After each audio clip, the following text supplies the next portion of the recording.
Previous lecture में हम लोग मैट्रिसेस की टाइप्स पढ़ रहे थे और नल मैट्रिक्स या जीरो मैट्रिक्स तक हम लोगों ने मैट्रिसेस की टाइप्स पढ़ रही थी। उसके बाद नेक्स्ट डेफिनेशन जो हम लोगों ने पढ़नी है वो है ट्रांसपोज ऑफ अ मैट्रिक्स, कि किसी मैट्रिक्स का ट्रांसपोज जो है वो कैसे फाइंड करते हैं। तो अगर आपके पास कोई भी मैट्रिक्स है जिसका ऑर्डर है m क्रॉस n, यहाँ पे स्क्वायर मैट्रिक्स की कंडीशन नहीं है, कोई भी ऑर्डर हो सकता है मैट्रिक्स का।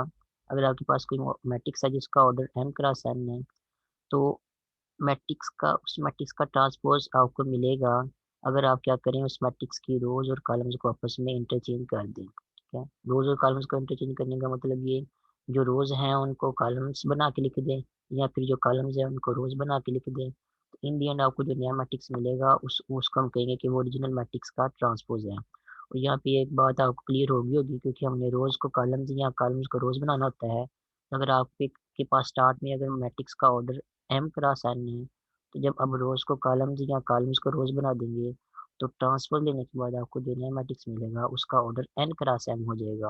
मीन्स अगर पहले मैट्रिक्स में number of rose small m और number of column small n थे, तो जो नया मैट्रिक्स मिलेगा ट्रांसपोज लेने के बाद उसमें नंबर ऑफ रोज आपके पास स्मॉल n हो जाएंगी और नंबर ऑफ कॉलम जो है स्मॉल m हो जाएंगे। फॉर एग्जांपल यहाँ पे आपको एग्जांपल के तौर पर एक मैट्रिक्स ए गिवन दिया गया है और हम लोगों ने क्या करना है, इस मैट्रिक्स का ट्रांसपोज फाइंड करना है। ट्रांसपोज को जो है वो किसी मैट्रिक्स के ट्रांसपोज को उसके नेम के ऊपर छोटा सा टी लिख देते हैं इस तरह, जो ये बताता है कि हमने क्या करना है, उस मैट्रिक्स का ट्रांसपोज लिखना है।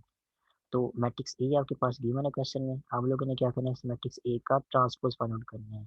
तो मैट्रिक्स ए का ऑर्डर देखिए कितना है, मैट्रिक्स में नंबर ऑफ कॉलम्स 3 है और नंबर ऑफ रोज 1 2 3 4, तो 4 रोज और 3 कॉलम है, तो इसका ऑर्डर होगा आपके पास 4 क्रॉस 3, 4 रोज और 3 कॉलम्स। अब क्या करेंगे, इस मैट्रिक्स का हम ट्रांसपोज फाइंड आउट करेंगे। ट्रांसपोज फाइंड आउट कैसे करेंगे, जो नंबर ऑफ रोज जो रोज लिखी हुई हैं उनको कॉलम्स में चेंज कर दें, या फिर जो कॉलम्स लिखे हुए हैं उनको रोज में चेंज कर दें। फॉर एग्जांपल यहाँ पे पहली रो लिखी हुई है 1 to 5, मैं क्या करूँगा, इसको कॉलम में चेंज कर देता हूँ। तो पहली रो का क्या करते हैं, उसको पहला कॉलम बना देंगे। उसके बाद जो दूसरी रो है 5 7 0, उसका क्या कर देंगे, दूसरा कॉलम बना देंगे। तीसरी रो का इसी तरह तीसरा कॉलम, और फोर्थ रो को जो है वो इसी तरह फोर्थ कॉलम में जो है वो चेंज कर देंगे। तो इन दी एंड आपको जो नया मैट्रिक्स मिलेगा उस मैट्रिक्स को हम कहेंगे कि वो क्या है, उस ओरिजिनल मैट्रिक्स या गिवन मैट्रिक्स का ट्रांसपोज है। ठीक है, अब अगर बात करें ऑर्डर की, तो जो पहला मैट्रिक्स था, जो मैट्रिक्स ए था, उसका ऑर्डर था आपके पास 4 क्रॉस 3। लेकिन जब आप लोगों ने ट्रांसपोज ले लिया, तो ट्रांसपोज लेने के बाद जो नया मैट्रिक्स मिला उसका ऑर्डर क्या है, उसमें नंबर ऑफ रोज 3 है और नंबर ऑफ कॉलम जो है वो 4 है। तो 3 रोज और 4 कॉलम बन रहे हैं, इसलिए इस मैट्रिक्स का ऑर्डर होगा आपके पास 3 क्रॉस 4। तो यहाँ से जो है वो आप कंपैरिजन कर सकते हैं इन मैट्रिसेस के ऑर्डर्स का। पहले मैट्रिक्स का ऑर्डर था आपके पास 4 क्रॉस 3, लेकिन जब आप लोगों ने ट्रांसपोज लिया, तो ट्रांसपोज लेने के बाद आपको जो नया मैट्रिक्स मिला उसका ऑर्डर जो है वो 3 क्रॉस 4 बन गया है। तो ऑर्डर जो है वो इस तरह चेंज होगा, और ट्रांसपोज जो है वो आप फाइनल कर सकते हैं रो यहाँ तो रोज को कॉलम में चेंज कर दें या कॉलम्स को जो है वो रोज में चेंज कर दें, तो रिजल्टेंट मैट्रिक्स क्या होगा, आपको ओरिजिनल मैट्रिक्स या गिवन मैट्रिक्स का ट्रांसपोज मिल जाएगा। उसके बाद नेक्स्ट डेफिनेशन है इक्वल मैट्रिसेस की, कि दो मैट्रिसेस आपस में इक्वल कब होते हैं। तो डेफिनेशन की ये है, to matrices of same order. तो सबसे पहले बात हो रही है सेम ऑर्डर की। जब भी आप लोगों ने दो मैट्रिसेस को आपस में इक्वल कहना है, तो पहली बात ये है कि उनका ऑर्डर आपस में सेम होना चाहिए। अगर उनका ऑर्डर सेम नहीं है तो वो दो मैट्रिसेस जो है वो कभी भी आपस में इक्वल कंसिडर नहीं होंगे। तो दो मैट्रिसेस हैं अगर आपके पास जिनका ऑर्डर सेम है, तो उनको हम इक्वल कहेंगे। इक्वल तब कहेंगे if their corresponding entries are equal. अगर उनकी कोरस्पोंडिंग एंट्रीज जो हैं वो, corresponding entry means corresponding position वाली एंट्रीज जो हैं वो अगर आपस में इक्वल हैं, तब हम उस सेम ऑर्डर वाले मैट्रिसेस को कहेंगे कि वो क्या है, आपस में इक्वल है। ठीक है, तो दो कंडीशंस हैं इक्वल मैट्रिसेस के लिए। सबसे पहली कंडीशन तो ये है कि आपके मैट्रिसेस जो दो है गिवन आपको दिए गए हैं, जिनको आपने चेक करना इक्वल है या नहीं, उनका सबसे पहले तो ऑर्डर आपस में इक्वल होना चाहिए। अगर ऑर्डर आपस में इक्वल नहीं है तो बात वहीं पे खत्म हो जाएगी, वो मैट्रिक्स आपस में इक्वल नहीं होंगे। एक तो उनका ऑर्डर इक्वल होना चाहिए, और दूसरी बात ये है कि उनकी जो करस्पॉन्डिंग एंट्रीज हैं वो भी आपस में इक्वल होनी चाहिए। अगर ये दोनों कंडीशन होल्ड करती हैं तब भी दो मैट्रिक्स को हम कहेंगे कि वो आपस में इक्वल है। फॉर एग्जाम्पल अगर यहाँ पे देख सकते हैं दो मैट्रिक्स आपको गिवन दिए गए हैं, एक मैट्रिक्स आपके पास ए है, दूसरा मैट्रिक्स आपके पास बी है। दोनों मैट्रिक्स का ऑर्डर, मैट्रिक्स ए का ऑर्डर भी आपके पास 2x2 है और मैट्रिक्स बी का ऑर्डर भी आपके पास 2x2 ही है। तो ऑर्डर्स तो दोनों मैट्रिक्स के सेम है। अब बात करते हैं कोरिस्पॉन्डिंग एंट्रीज की। तो जो मैट्रिक्स ए है उसकी पहली रो और पहले कॉलम वाली एंट्री 2 है, बी की भी 2 ही है। उसके बाद जो मैट्रिक्स ए है उसकी पहली रो और दूसरे कॉलम वाली एंट्री -5 है। अगर आप बी की जो पहली रो और दूसरे कॉलम वाली एंट्री की बात करें तो वो आपके पास है 2 -7, और 2 -7 किसकी इक्वल होता है, -5 की इक्वल होता है। इसका मतलब ये है कि दोनों मैट्रिक्स की पहली रो दूसरे कॉलम वाली एंट्री भी क्या है, सेम है। उसके बाद दूसरी रो और पहले कॉलम वाली एंट्री की बात की जाए मैट्रिक्स ए की तो 7 है, और मैट्रिक्स बी की भी 4+3 7 ही है, और लास्ट एंट्री जो है वो 4 है, और मैट्रिक्स दोनों मैट्रिक्स की लास्ट एंट्री से क्या है वो भी 4 है। तो दोनों मैट्रिक्स का ऑर्डर भी सेम है, और दोनों मैट्रिक्स की कोरस्पोंडिंग एंट्रीज वो भी आपस में इक्वल है, या कह लें कि उनके जो आंसर्स आ रहे हैं वो भी आपस में इक्वल हैं। इसलिए दोनों मैट्रिक्स ए और बी के होंगे, ये दोनों आपस में इक्वल कंसिडर होंगे। और इक्वल लिखने के लिए आप लोग जो है ये नोटेशन यूज करेंगे, matrix A is equal to matrix B. तो करस्पॉन्डिंग एंट्रीज इक्वल होने का मतलब यहाँ पे ये है कि जरूरी नहीं है कि एग्जैक्टली वही एंट्रीज जो है लिखी हुई हो, इस तरह चेंज करके भी लिखी हुई हो सकती हैं। मैं जैसे यहाँ पे -5 था और यहाँ पे 2 - 7 लिखा हुआ है, और 2 - 7 -5 की इक्वल होता है। तो एंटीज अगर डायरेक्टली आपस में इक्वल नहीं लिखी हुई हैं, लेकिन अगर उनके आंसर्स आपस में इक्वल हैं, तब भी आप उन एंटीज को आपस में इक्वल कंसिडर ही करेंगे, क्योंकि 2 - 7 -5 ही होता है मैथमेटिक्स में। और तो ये वाला -5 और ये 2 - 7, ये वाला भी -5, ये दोनों क्या होंगे, आपस में इक्वल ही हैं। तो ये दोनों एंट्रीज क्या है, इनको आपस में इक्वल कंसिडर करेंगे। तो करस्पॉन्डिंग एंट्रीज आपस में इक्वल हों या उनके आंसर जो आ रहे हैं वो आपस में इक्वल हों, तभी वो एंट्रीज को हम क्या करेंगे, आपस में इक्वल कंसिडर करेंगे। तो अगर दो मैट्रिसेस का ऑर्डर और करस्पॉन्डिंग एंट्रीज आपस में इक्वल है, तब हम कहेंगे दो मैट्रिसेस क्या है, आपस में इक्वल। उसके बाद नेक्स्ट डेफिनेशन है सिमेट्रिक मैट्रिक्स की। सिमेट्री मैट्रिक्स का होता है, अगर आपके पास कोई स्क्वायर मैट्रिक्स हो तो यहाँ से भी कंफर्म हो गया कि सिमेट्रिक मैट्रिक्स होने के लिए आपके मैट्रिक्स का स्क्वायर मैट्रिक्स होना लाजमी है। अगर आपका मैट्रिक्स जो है वो स्क्वायर मैट्रिक्स नहीं है तो सिमेट्रिक मैट्रिक्स जो है वो कभी भी नहीं होगा। तो सबसे पहली बात, आपके पास कोई स्क्वायर मैट्रिक्स हो तो उस मैट्रिक्स को, स्क्वायर मैट्रिक्स को हम सिमेट्रिक मैट्रिक्स तब कहेंगे अगर आप स्क्वायर मैट्रिक्स का ट्रांसपोज लें। तो ट्रांसपोज लेने के बाद आपको वापस फिर से वही मैट्रिक्स ए जो है वो मिल जाए जिसका आप लोगों ने ट्रांसपोज लिया है।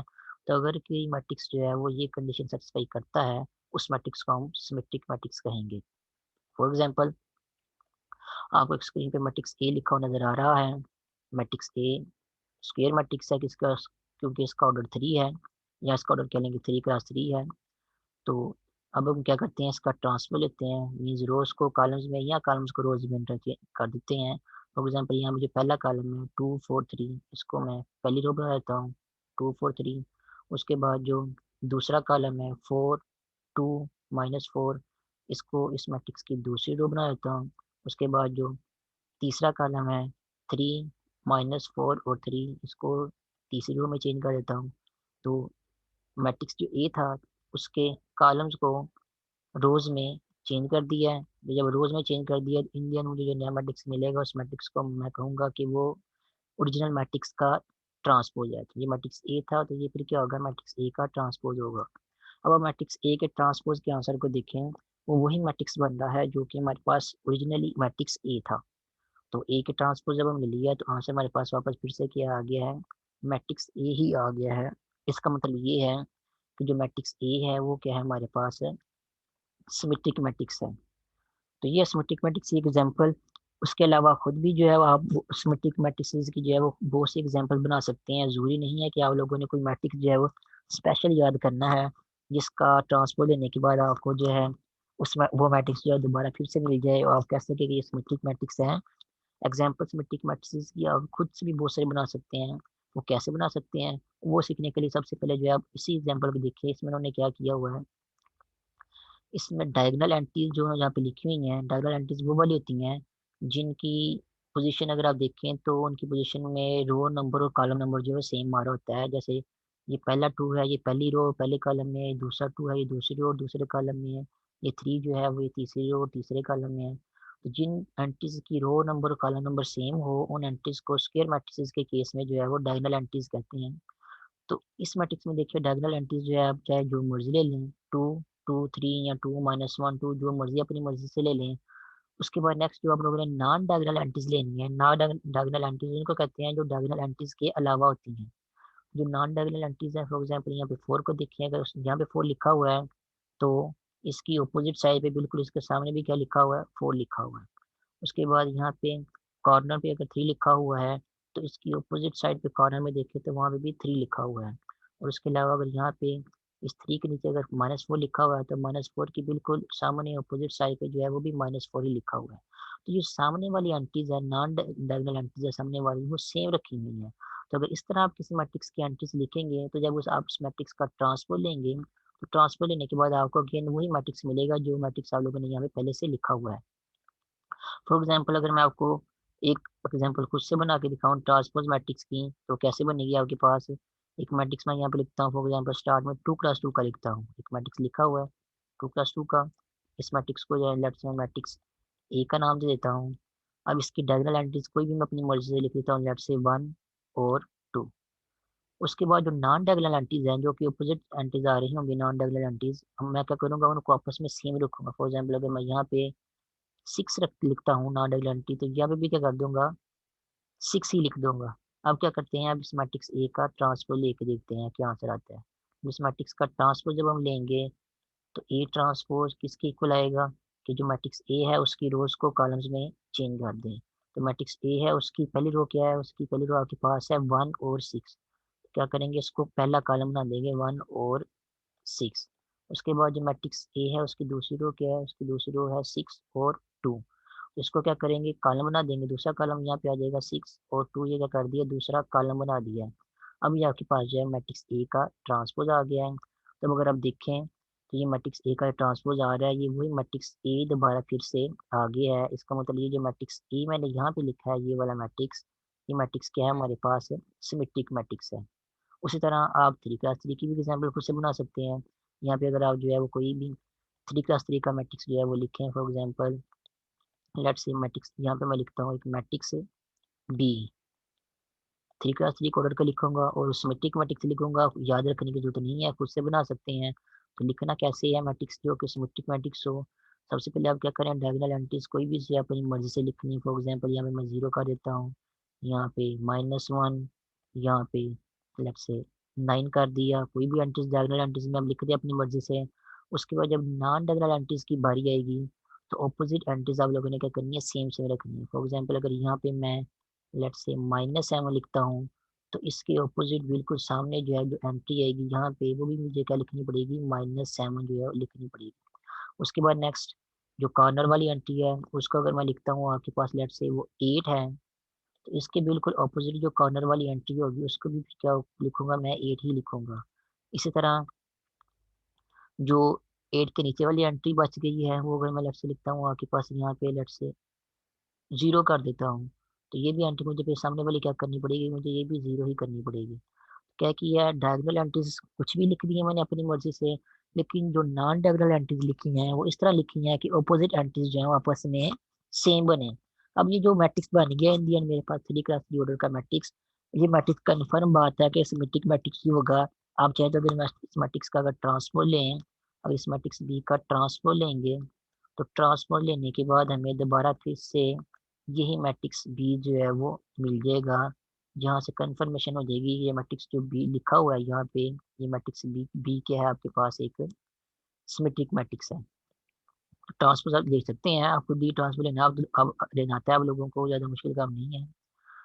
उसके बाद नेक्स्ट डेफिनेशन है स्क्यू सिमेट्रिक मैट्रिक्स की या एंटी सिमेट्रिक मैट्रिक्स की। तो डेफिनेशन क्या होती है वो भी पढ़ लेते हैं हम यहाँ पे नेक्स्ट। तो स्क्यू सिमेट्रिक या एंटी सिमेट्रिक मैट्रिक्स क्या होता है, सबसे पहले आपके पास कोई एक स्क्वायर मैट्रिक्स होना चाहिए, लेट्स से कैपिटल ए। तो स्क्यू सिमेट्रिक या एंटी सिमेट्रिक मैट्रिक्स के लिए भी आपके मैट्रिक्स का स्क्वायर मैट्रिक्स होना जो है वो लाजमी है। तो अगर कोई स्क्वायर मैट्रिक्स आपके पास मौजूद है, अगर आप उस मैट्रिक्स स्क्वायर मैट्रिक्स का ट्रांसफर लेते हैं और ट्रांसफर लेने के बाद आपको आंसर ये मिलता है कि -into वो मैट्रिक्स ए दोबारा फिर से बनता है। ठीक है, सिमेट्रिक मैट्रिक्स में क्या था कि जब आप ट्रांसफर लेते हैं किसी मैट्रिक्स का तो आप मेरे को रिजल्ट में जो है वो वही मैट्रिक्स जो है दोबारा फिर से मिल जाए। लेकिन स्क्यू सिमेट्रिक या एंटी सिमेट्रिक में क्या होता है कि साथ में माइनस का सिंबल आए और फिर आपको जो है वही मैट्रिक्स दोबारा फिर से साथ में मल्टीप्लाई हो रहा हो, ऐसे मिल जाए। तब इस ऐसे केस में उस ओरिजिनल मैट्रिक्स ए को जिसका आप लोगों ने ट्रांसफर लिया था, उस मैट्रिक्स ए को हम कहेंगे कि वो क्या है, स्क्यू सिमेट्रिक मैट्रिक्स है या एंटी सिमेट्रिक मैट्रिक्स है। तो इसकी एग्जांपल भी यहाँ पे लिखी हुई है, आपको स्क्रीन पे एक मैट्रिक्स ए लिखा हुआ नजर आ रहा होगा। इस मैट्रिक्स का अगर हम यहाँ पे ट्रांसपोज लें तो ट्रांसपोज कैसे लिया है, जो पहली रो है 0 4 3, इसको क्या कर दिया है, पहले कॉलम में चेंज कर दिया है। उसके बाद जो दूसरी रो है -4 0 -1, इसको दूसरे कॉलम में, इसी तरह जो तीसरी रो है उसको तीसरे कॉलम में भी क्या कर दिया है, चेंज कर दिया है। उसके बाद जो रिजल्टेंट मैट्रिक्स जो बन रहा है, आप देखें तो वो मैट्रिक्स ए दोबारा फिर से फिल आ जाए, नहीं बन रहा। क्यों नहीं बन रहा, यहाँ पे अगर आपका +4 है तो यहाँ पे क्या आ रहा है, -4 आ रहा है। तो एंटीज आपकी जो है एग्जैक्टली क्योंकि सेम नहीं बन रही, इक्वल नहीं बन रही, इसलिए आपका जो है मैट्रिक्स ए जो है दोबारा फिर से नहीं बन रहा। लेकिन अगर आप गौर करें, अगर इस पूरे के पूरा जो आंसर हमारे पास आया है ए ट्रांसपोज का, इस मैट्रिक्स में से हम जो है वो क्या करें, माइनस कॉमन ले लें, तो फिर हमारे पास आंसर क्या बनता है, जो पूरे का पूरा मैट्रिक्स है ये वाला, इस मैट्रिक्स में से अगर हम माइनस कॉमन ले लें तो पूरे के पूरे मैट्रिक्स में से माइनस कॉमन लेने का मतलब ये है कि उस मैट्रिक्स की हर एंट्री में से यह करना है, माइनस कॉमन लेना है। तो माइनस कॉमन लेंगे तो हमारे पास आंसर क्या आएगा, 0 में से माइनस कॉमन लेंगे तो वो 0 ही रहेगा। उसके बाद नेक्स्ट -4 में से माइनस कॉमन लेंगे तो वो +4 बन जाएगा। -3 में से माइनस कॉमन लेंगे तो वो +3 बन जाएगा। ये जो +4 है इसमें से कम माइनस कॉमन लेंगे तो ये -4 बन जाएगा। इस तरह हम बाकी जितनी भी एंट्रीज लिखी हुई हैं सभी एंट्रीज में से हम क्या करेंगे, माइनस कॉमन ले लेंगे। जब माइनस कॉमन ले लेंगे तो अंदर जितनी भी एंट्रीज लिखी हुई हैं उन सभी के साइन जो है वो चेंज हो जाएंगे सो है जीरो के, क्योंकि जीरो जो है +0 -0 वो एक ही बात होती है, वो जीरो ही रहता है। तो यहाँ पे माइनस कॉमन लेने के बाद आपको जो है वो ये वाला मैट्रिक्स जो है वो मिल जाएगा।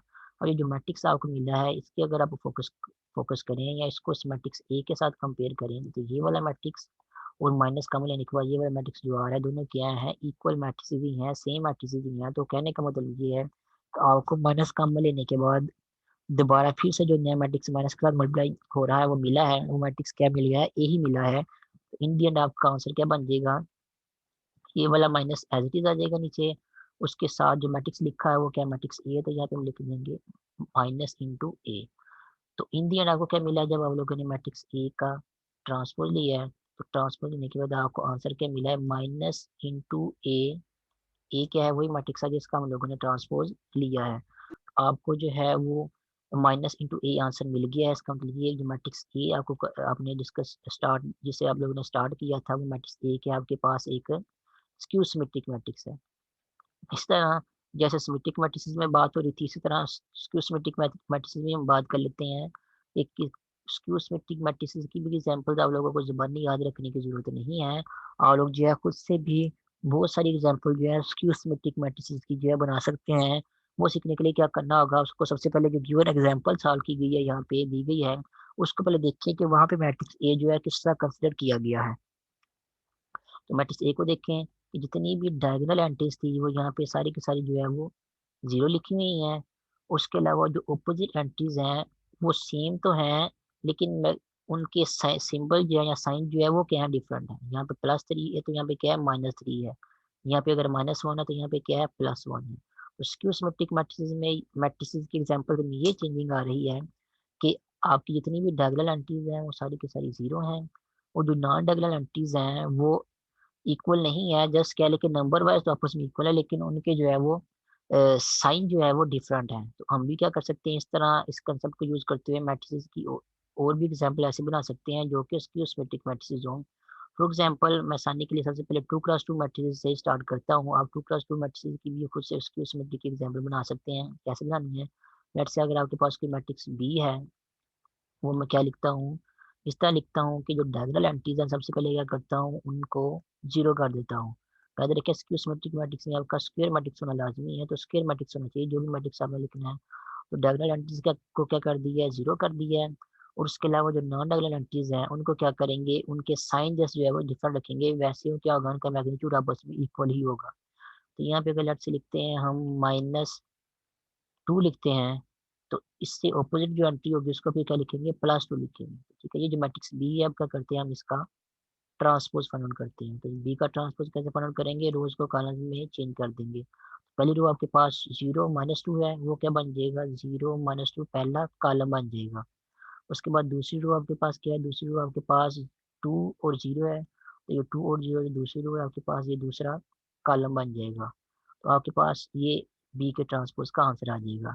ये जो बी के ट्रांसपोज का आंसर आया है, ये बी तो नहीं बन रहा, लेकिन अगर हम क्या करें, इस बी की हर एंट्री में से माइनस कॉमन ले लें, सॉरी बी की कह रहा हूँ, ये जो बी के ट्रांसपोज का आंसर आया है, अगर आप इसकी इस मैट्रिक्स की हर एंट्री में से माइनस कॉमन ले लेंगे, तो क्या मिलेगा आपको, पूरे के पूरे मैट्रिक्स में से जो है माइनस कॉमन मिल जाएगा।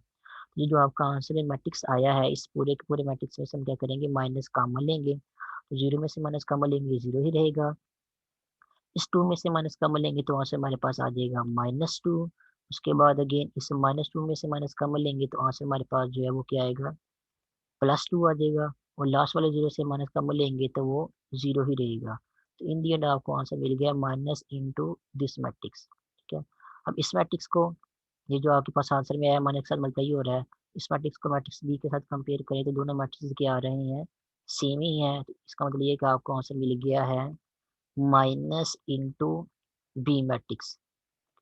तो यहाँ से भी क्लियर हो गया कि अगर आप बी का ट्रांसपोज लेंगे तो आंसर आपको क्या मिलेगा, -b मिलेगा। इसका मतलब ये जो बी मैट्रिक्स मैंने यहाँ पे लिखा है, ये क्या है, एक स्क्यू सिमेट्रिक मैट्रिक्स है। ये तो बन गया आपके पास 2x2 मैट्रिक्स की एग्जाम्पल। इसी तरह आप 3x3 ऑर्डर का मैट्रिक्स जो है, वो भी खुद से जो है ना एज ए स्क्यू सिमेट्रिक की एग्जाम्पल के तौर पे जो है वो बना सकते हैं। वो कैसे बनाने हैं, सेम पैटर्न या आइडिया को ही फॉलो करना है हम लोगों ने। 3x3 की एग्जाम्पल के लिए मैं ऐसी मैट्रिक्स बी को कंसिडर कर लेते हैं जो कि यहाँ पे लिखा हुआ है। कैसे बनाना है आपने स्क्यू सिमेट्रिक मैट्रिक्स, जो आपकी डायगोनल एंट्रीज हैं, सबसे पहले आप लोगों ने क्या कर देना है, उनको 0 बना देना है। तो यहाँ पे जो डायगोनल एंट्रीज हैं ये वाली, इनको क्या करता हूँ मैं, 0 कर देता हूँ। उसके बाद जो अपोजिट एंड पे एंट्रीज लिखी हुई हैं, उनके साइन जो है वो डिफरेंट कर देने हैं। जैसे यहाँ पे 7 है, तो उसकी अपोजिट अपोजिट एंट्री क्या बन रही है, -7 कर दी है मैंने। उस तरह अगर यहाँ पे 8 लिखा हुआ है, तो इसकी अपोजिट एंट्री जो है इसको मैं क्या करता हूँ, -8 कर देता हूँ, या फिर क्या करते हैं, इसको -8 कर देते हैं, तो इसकी अपोजिट एंट्री क्या हो जाएगी, ये +8 बन जाएगी। तो जिसका मर्जी साइन चेंज कर दें, लेकिन साइन जो है वो दोनों एंट्रीज के डिफरेंट होने चाहिए, जो कि नॉन नेगुलर एंट्रीज है, एक दूसरे के अपोजिट है। उसके अलावा ये अपोजिट एंटीज मैंने 0 ही कर दी है। इसका मतलब ये कि इनके साइन चेंज करें या ना करें कोई फ़र्क नहीं पड़ेगा।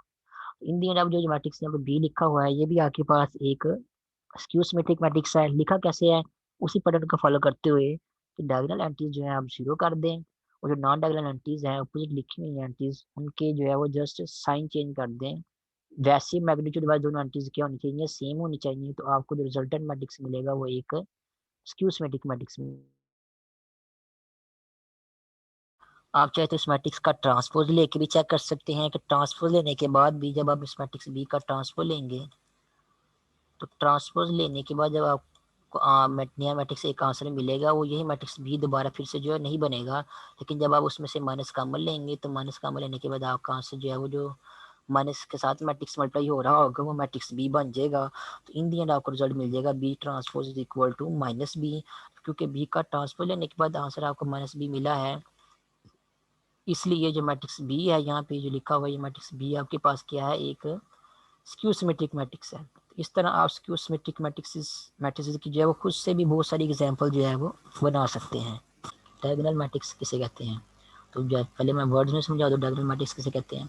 ऐसा मैट्रिक्स जिसकी जो डायगोनल एंट्रीज हैं, ये वाली मेन डायगोनल एंट्रीज हैं, उनमें कम से कम एक एंट्री जो है वो नॉन जीरो हो। ठीक है, इसको देख लें या इसको देख लें, कम से कम एक एंट्री जो है वो नॉन जीरो लाजमी है डायगोनल एलिमेंट्स में। और जितनी भी नॉन डायगोनल एंट्रीज हैं, नॉन डायगोनल एंट्रीज कौन सी, जो मेन डायगोनल से बाहर होती हैं, जैसे ये वाली एंट्रीज हैं और ये वाली एंट्रीज हैं, ये वाली एंट्रीज इस मैट्रिक्स की नॉन डायगोनल एंट्रीज हैं। उसी तरह इस मैट्रिक्स जो दूसरा मैट्रिक्स है उसमें देखें तो ये वाली ब्लू वाली एंट्रीज और ये जो ब्लू वाली एंट्रीज हैं, ये वाली एंट्रीज क्या हैं, इस दूसरे मैट्रिक्स की नॉन डायगोनल एंट्रीज है। तो ऐसा मैट्रिक्स जिसकी जो मेन डायगोनल या प्रिंसिपल डायगोनल वाली एंट्रीज जो हैं वो उनमें कम से कम एक एंट्री जो है वो नॉन जीरो हो। ठीक है, तो यहाँ पे देख सकते हैं इसमें कम से कम आपको जो है वो 3 एंट्रीज मिल रही हैं नॉन जीरो। टोटल 4 एंट्रीज है मेन डायगोनल में, तो कम से कम आपको 3 मिल रही हैं, तो कम से कम एक एंट्री तो नॉन जीरो है ही है। तो मेन डायगोनल में या प्रिंसिपल डायगोनल में कम से कम एक एंट्री जो है वो नॉन जीरो हो, और जो नॉन डायगोनल एंट्रीज हैं वो सारी की सारी जीरो हों। तो तो इस तरह का जो मैट्रिक्स होता है उसको डायगोनल मैट्रिक्स कहते हैं, ठीक है। तो यहाँ पे अब जो है वो जनरल डेफिनेशन जो है वो यहाँ पे आपको लिखी हुई नज़र आ रही होगी बॉक्स में, इसको भी एक बार पढ़ लेते हैं, होपफुली आपको इसकी भी समझ आ जाएगी कि डायगोनल मैट्रिक्स किसे कहते हैं। डायगोनल मैट्रिक्स के लिए सबसे पहले आपका स्क्वायर मैट्रिक्स जो है वो होना लाजमी है। अगर कोई मैट्रिक्स स्क्वायर मैट्रिक्स नहीं है तो फिर वो डायगोनल मैट्रिक्स भी हम उसको नहीं कहेंगे। तो सबसे पहले आपके पास कोई स्क्वायर मैट्रिक्स हो, ठीक है, जिसका order in general n cross n कुछ भी हो सकता है, उसको हम जो है डायगोनल मैट्रिक्स कहेंगे। कब कहेंगे? जब a i j is equal to 0 हो, ठीक है, for all i is not equal to j, ठीक है। कहता है जब ए आई जे वाली एंट्री में जब ये नीचे जो आई जे लिखा हुआ है ये नॉट आपस में इक्वल ना हो तो वो ए आई जे वाली एंट्री जो है वो क्या हो, आपस में 0 हो, ठीक है। फॉर एग्जाम्पल यहाँ पे देखें, ये जो 2 है ये A11 वाली एंट्री है, A11 वाली एंट्री है, पहली रो और पहले कॉलम वाली एंट्री है, ठीक है। तो इसमें आई और जे के हैं आपस में इक्वल है। और ये जो 0 है ये वाला, ये एंट्री कौन सी है, ये है ए पहली रो और दूसरी कॉलम वाली एंट्री है, इसमें आई और जे आपस में इक्वल नहीं है। इस तरह ये इस 0 को देखें, तीसरे 0 को, ये कौन सी एंट्री है, ये पहली रो और तीसरे कॉलम वाली एंट्री है, A13 है, इसमें भी आई और जे आपस में इक्वल नहीं है। तो वो वाली एंट्रीज जिनमें ए आई जे में उन आई और जे आपस में इक्वल नहीं है वो सारी की सारी ज़ीरो हों, जैसे कि अब यहाँ पे नज़र आ रहा है कि यहाँ पे आई और जे आपस में क्या है, इक्वल है, लेकिन इन दोनों में क्या है, आई और जे आपस में इक्वल नहीं है। तो जिनमें आई और जे आपस में इक्वल नहीं है वो एंट्रीज क्या होनी चाहिए, 0 होनी चाहिए, जैसे कि यहाँ भी आपको नज़र आ रहा है वो 0 ही है। इन जनरल भी यही बात कर रहे हैं कि वो वाली एंट्रीज ए आई जे जिनमें आई और जे आपस में इक्वल नहीं है वो एंट्री सारी की सारी क्या होनी चाहिए, 0 होनी चाहिए। और उसके अलावा जिनमें आई और जे आपस में इक्वल हैं, जैसे कि यहाँ पे 2 के केस में A11 आई और जे आपस में इक्वल है, 6 के केस में A22 आई और जे आपस में इक्वल है, इस तरह 3 के केस में A33 वाली एंट्री है ये वाली, इसमें आई और जे आपस में इक्वल है। तो जैसे 6 का मैं लिख के बता दूँ यहाँ आपको, 6 में ये कौन सी एंट्री है, ये दूसरे रो और दूसरे कॉलम वाली एंट्री है, तो इसमें भी आई और जे आपस में इक्वल है। तो जिनमें आई और जे आपस में इक्वल हैं वो एंट्रीज जो है उनमें से एटलीस्ट वन एंट्री जो है वो नॉट इक्वल टू 0 होनी चाहिए, ठीक है। तो ये जो बात मैंने आपको पहले वर्ड्स में बताई थी और अभी उन्होंने जो है वो मैथमेटिकल जो है वो नोटेशन से आपको बता रहे हैं कि ऐसी एंट्रीज जिनमें आई और जी आपस में इक्वल आता है वो कौन सी एंट्रीज होती हैं, वो डायगोनल एंट्रीज होती हैं जिनमें आई और जी आपस में इक्वल आता है, ठीक है। इसमें जो ये वाली एंट्री है ये A11 है, ये A22 है, ये A33 वाली एंट्री है, ये A44 है, फोर्थ रो और फोर्थ कॉलम वाली एंट्री है। तो जो डायगोनल एंट्रीज होती हैं उनमें आई और जी आपस में इक्वल आता है, इसलिए उन्होंने मैथमेटिकली यहाँ पे ये बताया हुआ है कि जिन एंट्रीज में आई और जी आपस में इक्वल आता है उन एंट्रीज में कम से कम एक एंट्री जो है वो नॉन जीरो होनी चाहिए, और वो वाली एंट्रीज जिनमें आई और जी आपस में इक्वल नहीं होता वो नॉन डायगोनल एंट्रीज होती हैं, जैसा कि मैं आपको पहले बताया था। तो वो जो नॉन डायगोनल एंट्रीज हैं वो सारी की सारी क्या होनी चाहिए, 0 होनी चाहिए, या वो वाली एंट्रीज जिनमें आई और जे आपस में इक्वल नहीं आ रहा वो सारी की सारी क्या होनी चाहिए, 0 होनी चाहिए। तो अगर किसी मैट्रिक्स में ये वाली खास बात पाई जा रही है तो उस मैट्रिक्स को हम क्या कहेंगे कि वो क्या है, डायगोनल मैट्रिक्स है, ठीक है। डेफिनेशन आप दो तरीक़ों से कर सकते हैं, आप इस तरह मैथमेटिकल पॉइंट ऑफ व्यू से भी कर सकते हैं तब भी ठीक है, अदरवाइज जैसे मैंने आपको वर्डिंग में बताया था आप उस तरह भी कर सकते हैं जो कि यहाँ पे लिखा भी हुआ है। ये डेफिनेशन जो है किसी और वे से, अगर आपके पास एक कुछ स्क्वायर मैट्रिक्स है, लेट्स से उसका ऑर्डर क्या है n, if all elements except at least one element of the principal diagonal is are 0 is called diagonal matrix, ठीक है। यहाँ पे भी उन्होंने वही बात की हुई है कि अगर किसी मैट्रिक्स के सारे एलिमेंट जो है वो 0 हो लेकिन जो प्रिंसिपल डायगोनल है उसका कम से कम एक एलिमेंट जो है वो नॉट इक्वल टू 0 हो, तब हम कहेंगे कि वो मैट्रिक्स क्या है, डायगोनल मैट्रिक्स है, ठीक है। तो आप जो है वो उसको वर्डिंग में भी डिफाइन कर सकते हैं। अगर हम सिंपल वर्ड्स में जो है वो मज़ीद आपको लिख के बता दूँ तो आपके लिए ज़्यादा बेहतर होगा। If in a square matrix all non diagonal entries are 0 and at least one principal diagonal entry is non-zero, then that matrix is called a diagonal matrix. तो ये और भी जो है वो आसान जो है लफ्ज़ों में मैंने आपको डेफिनेशन लिख के बता दिया है कि अगर किसी मैट्रिक्स स्क्वायर मैट्रिक्स में जितनी भी नॉन डायगोनल एंट्रीज हैं वो सारी की सारी ज़ीरो हों एंड एट लीस्ट और कम से कम एक प्रिंसिपल डायगोनल एंट्री जो है वो नॉन ज़ीरो हो, देन आप कह सकते हैं कि आपका जो मैट्रिक्स है जो कि स्क्वायर मैट्रिक्स होना लाजमी है वो मैट्रिक्स क्या हो जाएगा, डायगोनल मैट्रिक्स बन जाएगा। तो ये थे डायगोनल मैट्रिक्स की डेफिनेशन। आप उसको वर्ड्स में भी लिख सकते हैं इस तरह जैसे मैंने आपको लिख के बताया, और इस तरह आप जो है उसको मैथमेटिकल पॉइंट ऑफ व्यू से भी जो है वो एक्सप्लेन करके या डिफाइन करके बता सकते हैं कि डायगोनल मैट्रिक्स जो है वो किसे कहते हैं। तो यहाँ पे एग्जांपल दो लिखी हुई नज़र आ रही हैं आपको डायगोनल मैट्रिक्स की।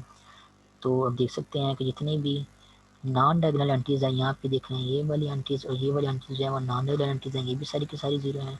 और अब दूसरे मैट्रिक्स में देखें तो उसमें भी जो नॉन डायगोनल एंट्रीज आ रही हैं ये वाली और ये वाली, सारी की सारी नॉन डायगोनल एंट्रीज क्या हैं वो ज़ीरो हैं।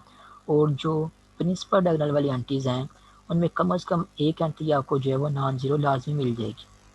जैसे यहाँ पे देखें तो ये सारी की सारी एंट्रीज ही नॉन जीरो है, आपको कम से कम एक लाजमी मिल जाएगी। और यहाँ पे भी जो है सारी की सारी एंट्री जीरो नहीं है प्रिंसिपल डायगोनल की, लेकिन फिर भी आपको कम से कम एक एंट्री जो है नॉन जीरो लाजमी मिल रही है। इसलिए इन दी एंड ये मैट्रिक्स जो हैं वो डायगोनल मैट्रिक्स की कंडीशंस को सेटिस्फाई कर देंगे। इसलिए जो मैट्रिक्स यहाँ पे दो लिखे हुए हैं ये मैट्रिक्स क्या हैं, डायगोनल मैट्रिक्स हैं। इसके अलावा खुद भी जो है एग्जाम्पल लिख सकते हैं, जैसे मैं आपको बताया था कि आप लोगों ने रट्टा नहीं लगाना, आप लोग जो है वो समझना है आपको एग्जाम्पल को अच्छे तरीके से, इस तरह समझना है कि आप इन दी एंड खुद भी जो है वो एग्जाम्पल बना सकें। फॉर एग्जाम्पल अगर स्क्वायर मैट्रिक्स की एग्जाम्पल मैं खुद से लिखना चाहूँगा कि मैट्रिक्स में यहाँ पर लिखता हूँ बी इज इक्वल टू कोई स्क्वायर मैट्रिक्स लिखना होना चाहिए सबसे पहले, तो स्क्वायर मैट्रिक्स बना लेते हैं। लेट्स से 0 1 नहीं 0 0 0 और 3। अब ये जो मैट्रिक्स है ये स्क्वायर मैट्रिक्स है, इसकी जो मेन डायगोनल है वो इसका मेन डायगोनल ये वाला है, और जो नॉन डायगोनल एंट्रीज हैं वो क्या है, वो ज़ीरो है और ये भी ज़ीरो है। तो इस मैट्रिक्स में देख लें ये डायगोनल मैट्रिक्स की कंडीशन को सेटिस्फाई कर रहा है, ये स्क्वायर मैट्रिक्स है पहली बात। दूसरी बात ये कि इसकी जितनी भी नॉन डायगोनल एंट्रीज हैं वो क्या हैं, ज़ीरो हैं। और आखिरी बात ये है कि इसका जो प्रिंसिपल डायगोनल है उसमें कम से कम एक नॉन ज़ीरो एंट्री आपको मिल रही है। इसलिए ये मैट्रिक्स क्या है, आपके पास एक डायगोनल मैट्रिक्स है। एक बात याद रखना, कम से कम एक एंट्री जो है आपके नॉन प्रिंसिपल डायगोनल में नॉन ज़ीरो होना लाजमी है, ठीक है। अगर मैंने इस 3 को भी ज़ीरो कर दिया तो फिर ये मैट्रिक्स जो है आपके पास ये डायगोनल मैट्रिक्स नहीं रहेगा, क्योंकि आपको प्रिंसिपल डायगोनल में कम से कम एक नॉन ज़ीरो एंट्री जो है वो नहीं मिल रही, ठीक है।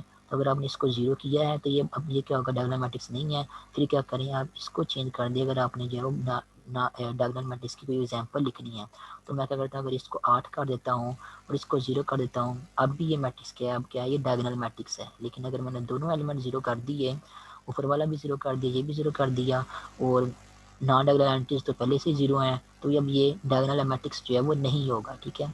और उसके अलावा कुछ और चेंजिंग करके आपको बता दूँ, अगर मैं यहाँ पे जो है वो 3 लिखा रहने दूँ, लेकिन यहाँ पे जो है वो नॉन डायगोनल में 8 कर दूँ, अभी आपके पास जो डायगोनल मैट्रिक्स जो है वो नहीं है। क्यों नहीं है, क्योंकि इसकी जो नॉन डायगोनल एंट्रीज हैं वो सारी की सारी 0 नहीं है। यहाँ पे एक नॉन डायगोनल एंट्री जो है वो 8 लिखी हुई है, ठीक है। तो सबसे पहली बात आपके मैट्रिक्स का स्क्वायर मैट्रिक्स होना लाजमी है, ठीक है। उसके बाद यही है कि आपका जो नॉन डायगोनल एंट्रीज हैं वो सारी की सारी 0 होनी चाहिए, कोई भी एक एलिमेंट नॉन 0 नहीं होना चाहिए। नॉन डायगोनल एंट्रीज हैं सारी की सारी 0 होनी चाहिए, और जो डायगोनल एंट्रीज हैं उनमें कम से कम एक एलिमेंट जो है वो 0 होना चाहिए, सॉरी नॉन 0 होना चाहिए। तो फिर आपका जो मैट्रिक्स होगा वो क्या होगा, डायगोनल मैट्रिक्स होगा।